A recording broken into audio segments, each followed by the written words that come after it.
পখিলা খেদা বয়সতে জটিল ৰোগত আক্ৰান্ত হৈছে এগৰাকী কণমানি। পখিলা খেদা বয়সতে এক জটিল ৰোগত আক্ৰান্ত হৈ জীৱন যুদ্ধত নামি পৰিছে মৰাণ পানীতোলাৰ এগৰাকী কণমানিয়ে। উল্লেখযোগ্য যে চতুৰ্থ শ্ৰেণীৰ ছাত্ৰী অনিশাৰ দুটা বিষয় বিকল হৈ পৰিছে। কণমানিজনীক লৈ গাঁৱৰ ৰাইজে চকুলো টুকি টুকি অসমৰ মুখ্যমন্ত্ৰী ডক্টৰ হিমন্ত বিশ্ব শৰ্মা আৰু অসমবাসীৰ পৰা বিচাৰিছে সহায়। দুইটা বিকল হৈ পৰা অসুস্থ অনিশা শইকীয়াৰ মাতৃ নয়নমণি শইকীয়াই অসমৰ ৰাইজৰ পৰা চিকিৎসাৰ বাবে বিচাৰিছে আৰ্থিক সহায়ৰ হাত। মৰাণ পানীতোলাৰ অনিল শইকীয়া আৰু নয়নমণি শইকীয়াৰ দুৰ্ভগীয়া দৰিদ্ৰ পৰিয়ালটোৰ সন্তান অনিশা শইকীয়াক সুস্থ কৰি তুলিবলৈ প্ৰয়োজন এতিয়া বৃহৎ পৰিমাণৰ ধনৰাশি। উপাৰ্জনৰ কোনো বাট নথকা দুখীয়া পৰিয়ালটিয়ে এতিয়া কোনোমতে পেটে ভাতে খাই জীৱন কটাইছে। ছমাহে ডিব্ৰুগড় মেডিকেল কলেজ আৰু গুৱাহাটী মেডিকেল কলেজত অনিশা শইকীয়াৰ চিকিৎসা কৰাই আছে যদিও উন্নত চিকিৎসাৰ বাবে অসমৰ বাহিৰত তথা দিল্লীলৈ নিবলৈ পৰামৰ্শ দিছে চিকিৎসকে। অন্যথা কণমানি ছোৱালীজনীৰ জীৱন সংকট। পৰিয়ালটিয়ে গাঁঠিৰ ধন ভাঙি আৰু সম্পদ বিক্ৰী কৰি চিকিৎসা কৰি আছিল যদিও যি আছিল সেইখিনি ইতিমধ্যে শেষ হৈ পৰিছে।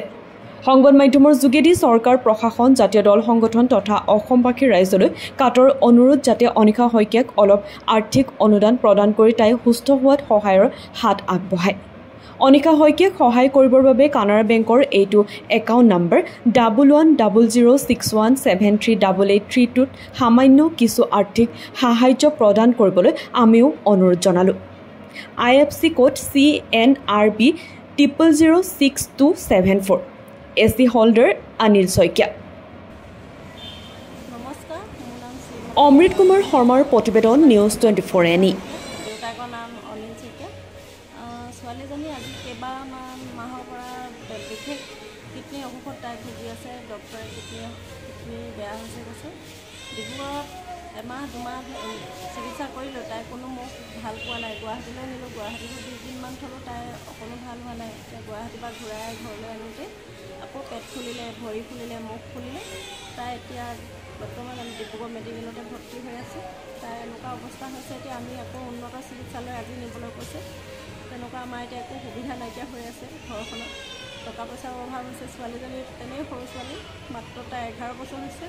ক্লাছ 4ৰ্থ শ্ৰেণীলৈ পাইছে তাই।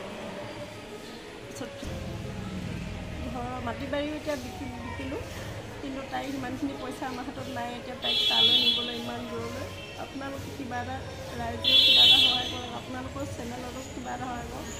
মাননীয় মুখ্যমন্ত্ৰী হিমন্ত বিশ্ব শৰ্মালৈ ডাঙৰীয়ালৈ অনুৰোধ জনাইছোঁ আপোনালোকৰ যোগেদি মোক যাতে ছোৱালীজনী ভাল কৰি দিয়ে। সকলো দিশৰ পৰা আমি মাক বাপেকে হেৰি হৈ গৈছোঁ, মানে নোৱাৰিছোঁগৈ আৰু। ইমান টকা পইচাও নাই ঘৰখনত। তেনেই দুখীয়া ঘৰৰ মানুহ, আমি দিন হাজিৰা কৰি খাই আছোঁ যেন তেনে। তেনেকুৱা সুবিধাও নাইকিয়া হৈ গৈছে আমাৰ। টকা পইচাৰ অভাৱত আমি ইমান দূৰলৈ নিয়াটো সম্ভৱো নহয়।